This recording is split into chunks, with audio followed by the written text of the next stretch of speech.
Hello.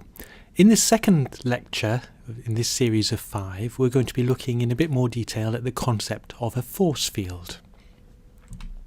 So basically, when you're doing some modelling, you have a molecular structure, or it's in a certain conformation. So you can imagine a peptide could be an alpha helical conformation, or it could be in a beta sheet conformation. Whatever this conformation of the molecule, we need to be able to calculate its energy. More specifically, in this case, the potential energy of the molecule. And we do this using a so-called force field. So we take our molecular structure, we put the coordinates of all the atoms into the force field, and we get the potential energy. This potential energy is typically calculated as a sum of terms. So the total energy is equal to the energy associated with the bonds in the molecule, and the energy associated with the angles in the molecule, the torsions in the molecule, and then non-bonding interactions. And we're going to look at each of these in turn. Force fields can be simple, or they can be complex. So a simple case might be treating a bond as a spring, and in this case you just have two parameters. You have the spring constant, the strength of the spring, and then you have the equilibrium spring length. Or you could treat a bond in a really complex way with lots of different parameters describing the details of what happens to this bond when you stretch it.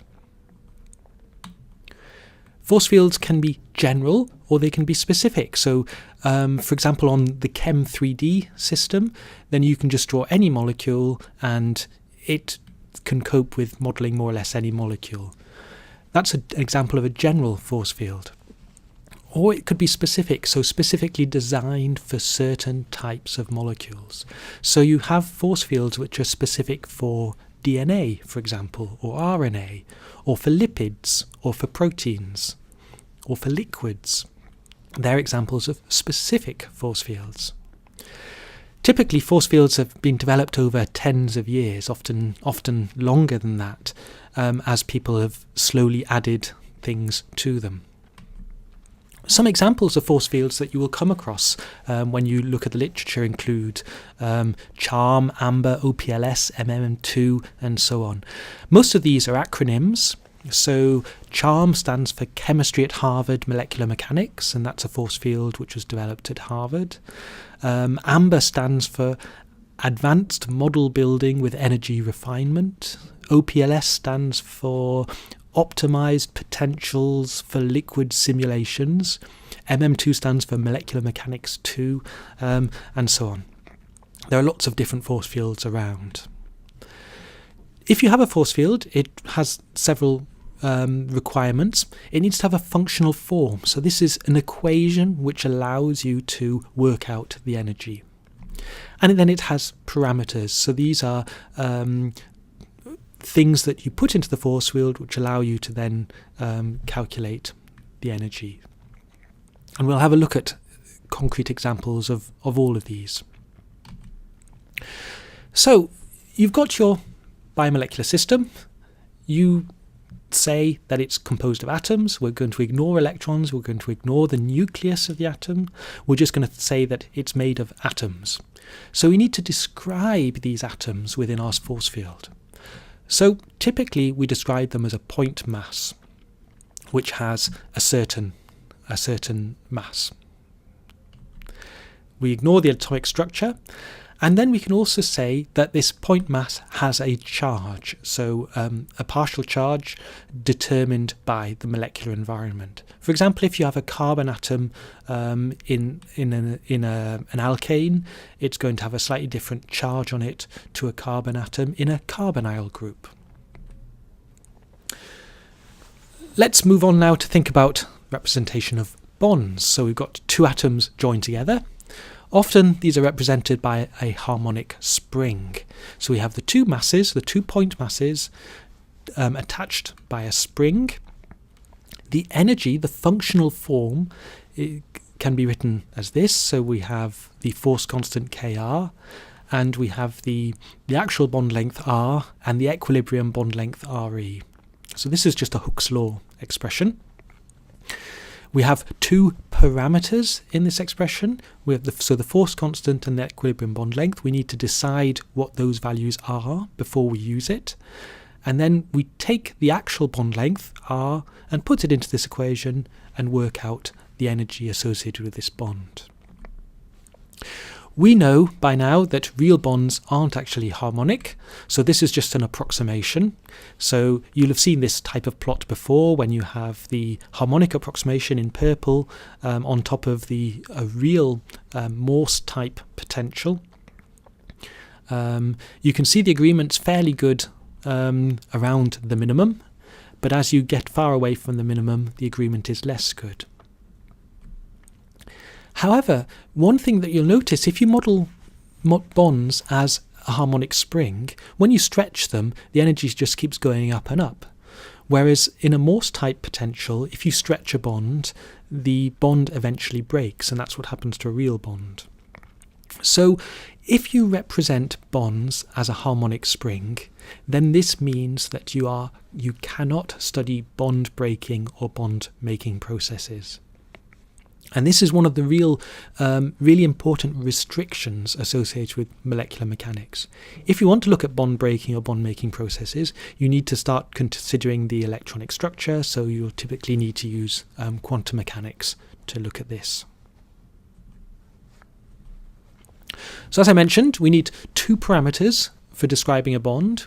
We have Kr and Re. And different bonds will have different parameters. So if you take a molecule such as ethane, for example, we've got two types of bonds. We've got a carbon-carbon bond and a carbon-hydrogen bond.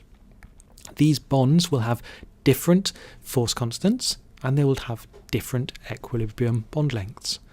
So when we have a molecule, we need to make sure that we've got all the parameters that we need in order to describe the bonds within that molecule. So to do this, we have to introduce the concept of atom types. So we can have different types, because we can have a carbon atom in lots of different environments.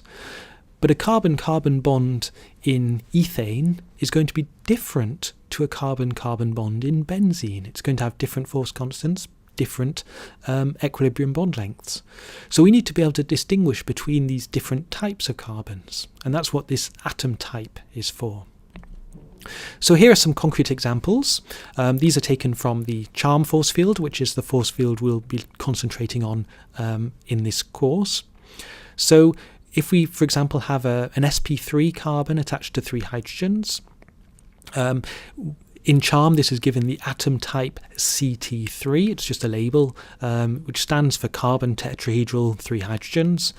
And it has an equilibrium bond length of 1.53 angstroms and a force constant that you can see in the table. However, if we have an aromatic sp2 carbon attached to another aromatic sp2 carbon, we'll call them Ca atoms, so carbon aromatic. We've got a slightly shorter bond length and a slightly higher force constant. We can then compare this to an alkene atom type, an alkene bond, carbon-carbon double bond with atom type Ce2, that's just the name which it has in the charm force field. We can see we have a shorter equilibrium bond length and an even higher force constant. So this concept of atom types allows us to distinguish between the same chemical atom in different environments.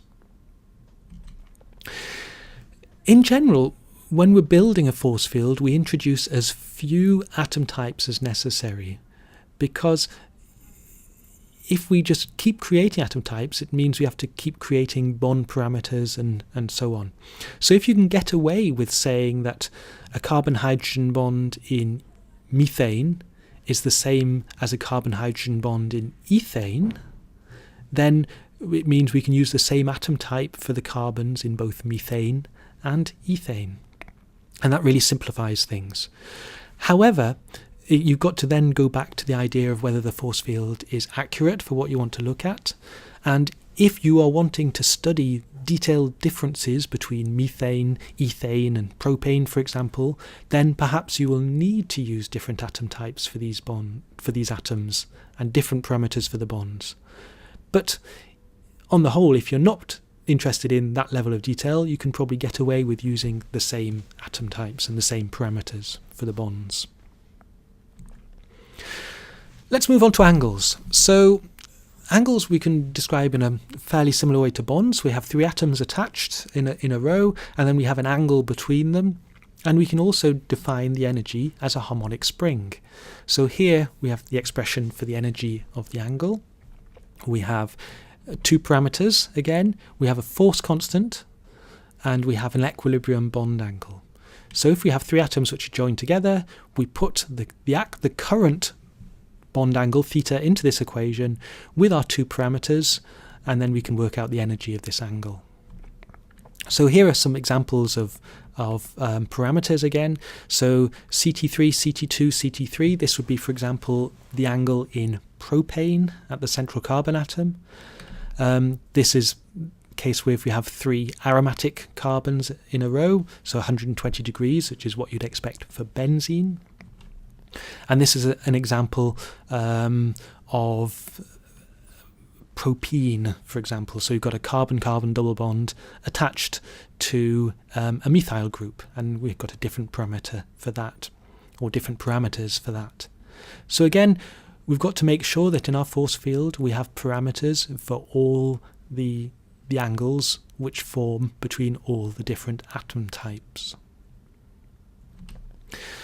Next step is thinking about torsions. So these are dihedral angles. So if we have four atoms connected in a row, then the first three atoms form a plane and the second three atoms form a plane, and the torsion angle is the angle between these two planes.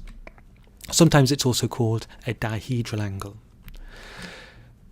In the charm force field, we represent this using a periodic potential, so based on a cosine function.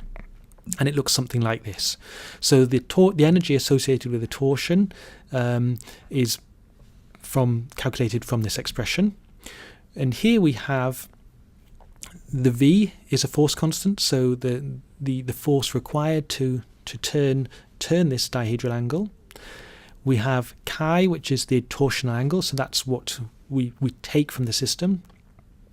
Then we have N, which is the multiplicity, which is how many minima or maxima there are as we do a full rotation. So for example, if you take the molecule ethane and you start it off in the eclipsed conformation and you rotate it about the carbon-carbon bond so that the hydrogen you originally had at the top goes all the way around and comes back to the top, then there are going to be three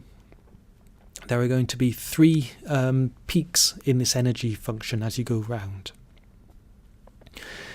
Finally, delta is the so-called phase, and this is an angle as well. So it basically says when we start off, when we set the angle equal to 0, are we at a point of high energy or a point of low energy? And delta allows us to build this in. Again, here are some examples.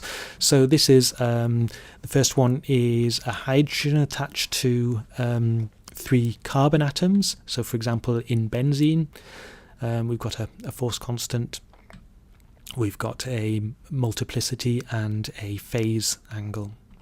And here's another example. So this is for one of the hydrogen atoms in propene, for example.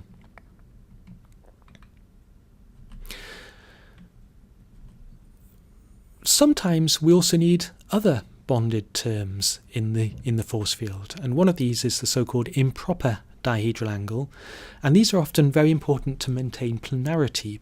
So this is important, for example, in biomolecular modelling when you have amide bonds, because you have a central atom attached to 3 other atoms, so you're in your amide bond, and this is a planar group.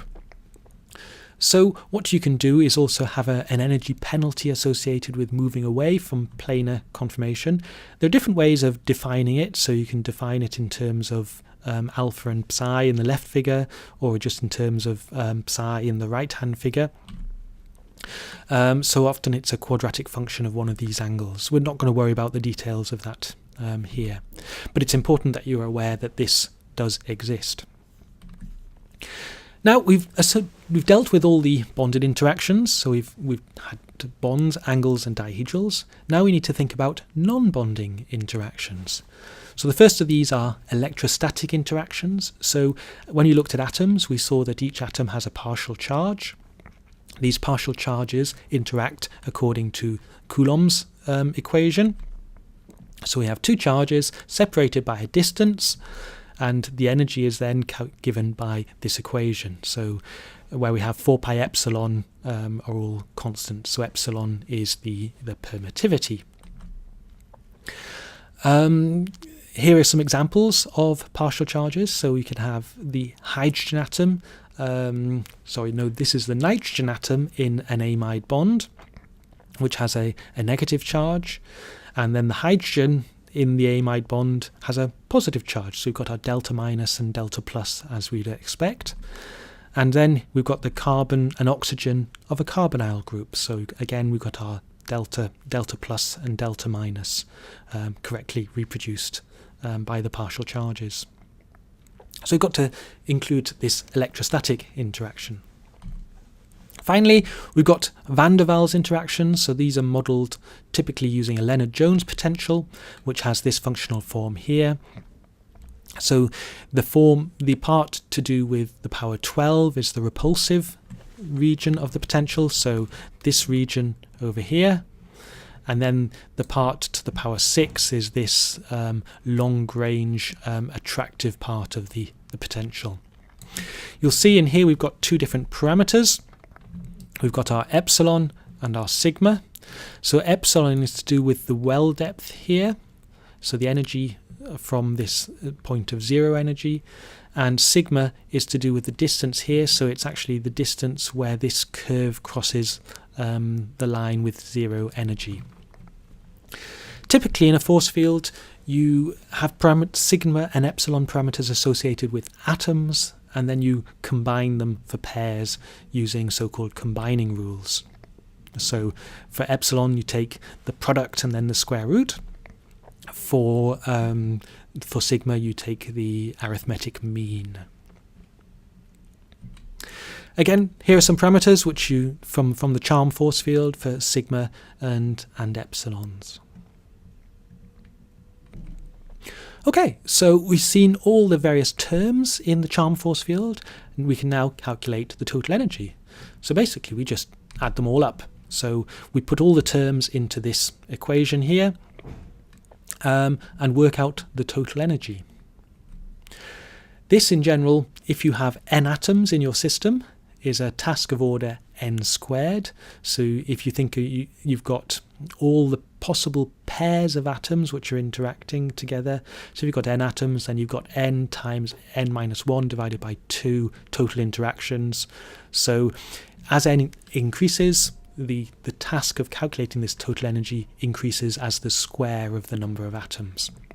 So as you get to larger and larger systems, the time required to calculate this energy goes up pretty quickly. So what you do is try and make savings where possible. So one of the things you often do is truncate non-bonded interactions. So you choose an arbitrary cutoff and you say beyond this distance then the interaction energy is zero. So here's a curve illustrating this. So in the black line here, this is the actual energy of interaction. And then there are different ways you can truncate the energy. So truncation, which is the red curve, so it goes down and up here, and then suddenly when it gets to the cutoff distance, it jumps to zero. That's a very simple way of doing truncation. There are actually better ways of doing it. So the line curve in blue goes out to this point, and then it smoothly goes up to zero. The other way of doing it is this blue one is called a switch cutoff, and then there's a so-called shift cutoff which affects the whole curve, so it keeps the same shape now, but it goes to zero at your cutoff. So all of these have advantages and disadvantages associated with them, but they all allow you to reduce the time required to calculate the interactions. Because if you've got two atoms which are a long distance apart, then the energy is going to be very small anyway, so it's going to make a negligible difference to the total energy. Treating the non-bonding interactions like this can often cause problems if you're not careful, especially for electrostatic interactions. So there's all sorts of ways to get around this more satisfactorily, and one of these is so-called eval summation. We're not going to worry about this in this course, but when you look in the primary literature, you will see this mentioned, and it will also be mentioned in the textbooks which I recommended in the first lecture. Okay, so now we've got our force field, we've got our functional form and so on. We need to get our force field parameters. So we can get these from various places. We can get them from experiments. So things like bond lengths, bond angles, we can get from experiment. We can get some things from quantum mechanical calculations, so things like partial charges, the actual delta plus, delta minus. How delta minus is it? How delta plus is it? That we can get from quantum mechanical calculations.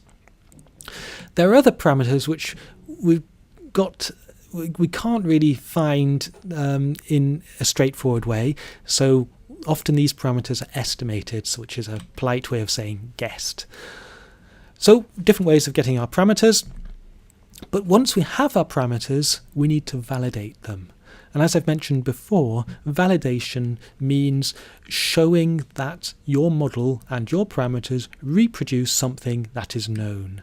So, for example, might be if you're designing a model for water, so if you just want to look at water, one of the things you might want to check is that it melts at the correct temperature. So if you design a model, a really complicated model, but it melts at 320 Kelvin, well, that's not really a good model for water if you want to study water as it melts. So that's an example of validation. And that brings me to the end of this second lecture. There is some reading associated with this lecture, so in the primary literature, again the link is on Blackboard, and I will see you in the classroom.